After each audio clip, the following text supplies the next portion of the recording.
In this video, I'm showing you how you can change your language on the Arattai app, simple and easy. So if you want to change the app language, that's how you need to do it. So tap on the hamburger menu, top left corner. You can see the arrow on the screen here.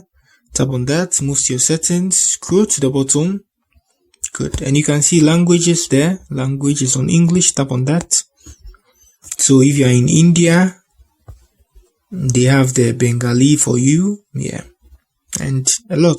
I think these are all Indian languages, Tamil, and these are all Asian language. You can choose any of them, from English to Chinese and Hindi and all that. You can choose any of them. Russian, yeah, you can choose any of Turkish, Vietnamese, have a lot of languages, Japanese and all that. Choose any of them and you're good to go.